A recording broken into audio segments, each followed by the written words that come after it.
Yo, hello and welcome. Looking at the if block, if else block, the else block, the if block, and the await blocks.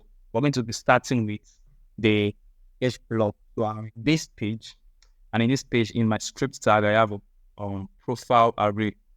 As you can see, it's an array of objects, and the objects are basically profile informations.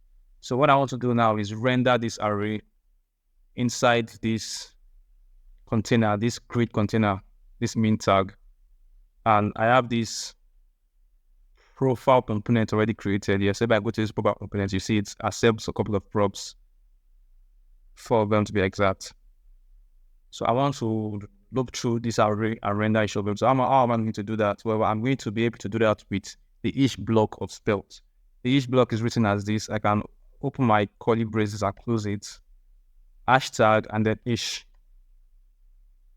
After the ish, I can put the name of the array I want to look through, which is profiles. Profiles, and as then the name I'm going to give to each of the item in that array, which is profile, singular. You can give this any name you want. Name doesn't really matter, but it's better to give this something reasonable. So I'm giving this profile, which makes sense in this case. So I'm going to close this each block, and I'll do that by doing my opening and closing curly braces again, slash and then ish. So as you can see, it looks very similar to an HTML tag, which makes it very readable. So in here, I'm going to render my profile component. And inside this profile component, I can just spread the profile objects here. And now this would render this profile component the amount of time we have in this profiles array, which is 1, 2, 3, 4, 5, 6 times.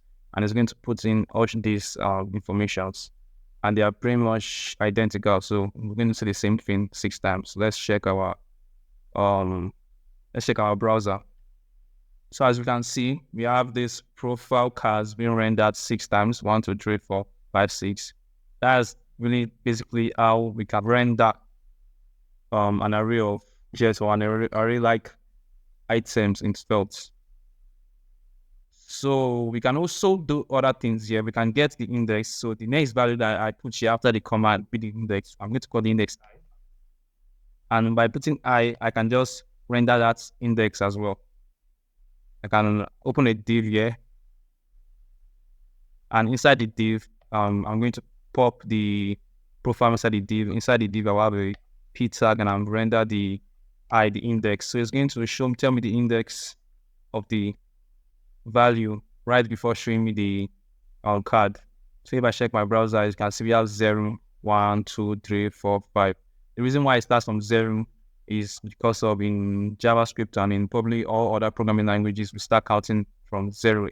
So we can also have +1, and this will count from +1. So we have 1, 2, 3, 4, 5, 6. Also, we can tell Svelte to assign a key to each of this item here. So we can have keyed each blocks by simply having opening our brackets and putting in the value of the key we want to use. So we can say profile dot, let's say, name. So this must be kind of unique to each of the item in the array, so that when we are doing performing logic inside the array, like adding things to the array, removing things, if you do them perfectly well, there won't be any errors, there won't be any issues. So we can use something like this, which is a string, and we can also use object on its own. So because Svelte uses a map internally, so you can use an object on its own. So that is all we have to say about the each block in Svelte. Let's move over to if block. So I'm in this other page. I'm in the if block page. And if I check my browser, what will be rendered out is this simple thing. We just have 2 buttons, and I can increment and decrement. If I check the logic, we have a count variable. We are rendering the count here. We have 2 buttons that increment and decrement the count by 1. So we can add some if block logic to render certain things when the count is either greater than 10, less than 5, or greater than or equals to 5, or anything any form of logic we want. So the if block is very similar to each block in terms of the way we write it. So we can just open our braces and say hashtag, and then we can say if, we can say if count is greater than 10, cover the each block, and inside here we can just write something, HTML element. We can p and say count, and just render the count like this. Count is greater than 10. And we can give this some style. We can say class text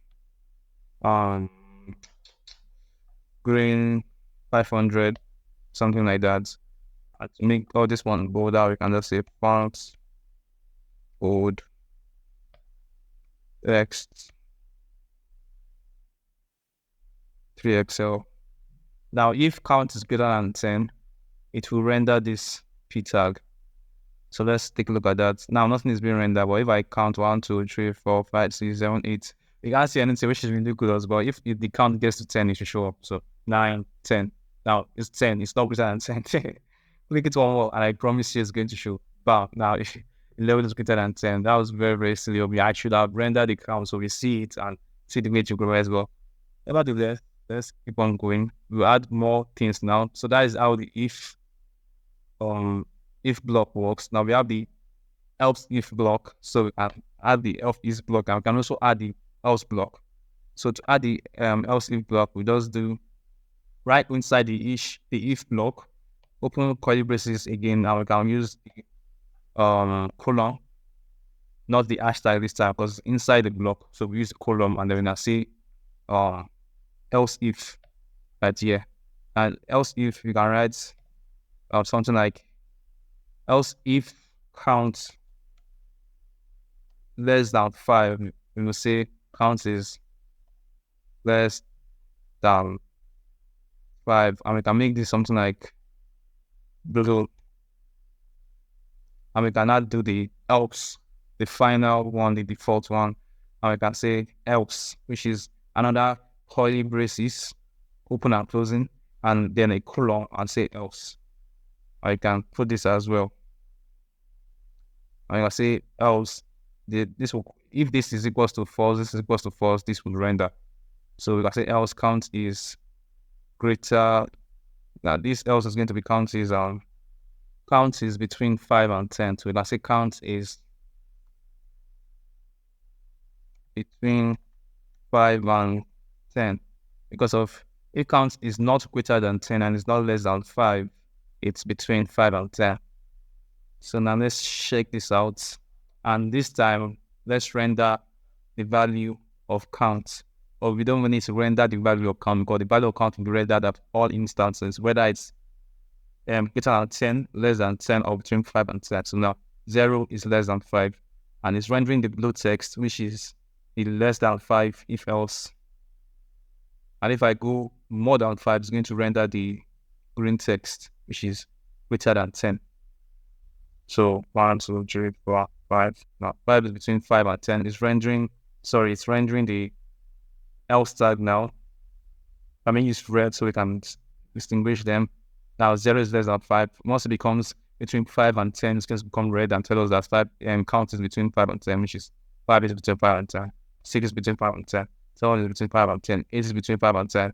And when we go over 10, it becomes green, and it says 11 is greater than 10, and this is going to be greater than 10 for as long as we can go. So that's how the if block, the if else block, and the else block works in Svelte. So as you can see, it's very simple, very readable, which is one of the best things about it, that you can easily read it. It has this very simple syntax. And yeah, let's move on to the await block Svelte. So for the await block, we already have some couple of things going on here. So we are fetching data from dummy.json API. We are getting products. Now we will have this is the product number, so we'll get product 1 here. If this was 2, we'll get product 2 here. And this whole function is this get product function is just fetching products. Now we'll assign this product to this promise variable, and then we'll also have this refresh function that also just reruns this get function again and just assigns this to this promise variable again, which stimulates it and allows it to fetch. So now let's go to the main thing here, which is this await block. So as you can see, this very similar to the ish and the if. We have the hashtag and then we have await. And then we want to await what? We want to await this variable promise, which is synchronous, which is a promised or a synchronous function. Because of this, I'm assigning it to this get product, which is again a synchronous as it's fetching data. So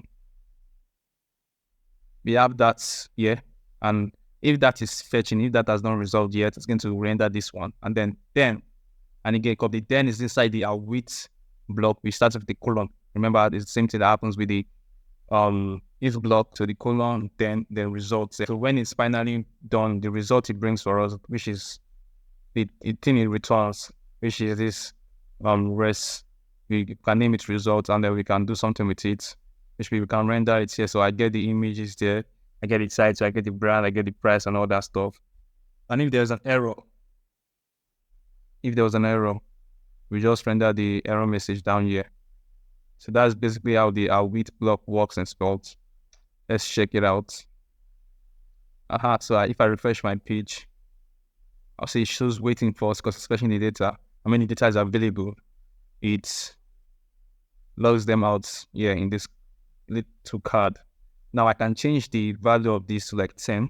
And if I change the value of this to like 10, this is my input here. And I'll bind it to this product number. So the value of this product number will change from 1 to 10. And the value of these products that were fetched will change from 1 to 10. So I can change this to 10 and I can click on refresh. If I click on refresh, it's going to refresh the 10th product in the domination. So it's the HP Babylon and it refreshes it. I can change this to 50. I refreshes the 50th product, which is the women's shoe, blah, blah, blah. And I can change this back to 1. It fetches the iPhone now, and 10 is the HP Babylon. If you remember your spreadsheet on HP Babylon. So that is basically how the await block works as well. So you can see that they are very easy to use, and most importantly, they are very readable. And what I have to now to tell you about is if you are sure that there will not be an error, so you are very optimistic that your database will not fail or anything like that, you are sure that there will not be an error. So you can actually omit this error here, and you can actually just put the then right up. So we can put the we can do it like this. So we can basically remove this error here, and we can also remove this one as well. We can also remove this waiting loading thing here, and we can say then results. So now it will show a loading and it will show the error. So it will just render it immediately, it gets it. So let's check it out. So we can see that we have the iPhone being fetched. I can change it to 10 and click on refresh. See, it doesn't show any loading or anything like that, or any waiting. I change it to 30, refresh, wait, and then it shows. So, but it's always a good idea to show like a loading indicator that your user can know that something's been loaded. Or if you are very sure that it would not reject, there won't be an error, you can omit the half clock. And that is the end of this one. And I really thank you all for your support. I appreciate everything you guys are doing. I appreciate every time you comment. This is really big for me. Hit the like button, hit the subscribe button. Let's grow this family. Thank you very much. I'll see you on the next time. Thank you.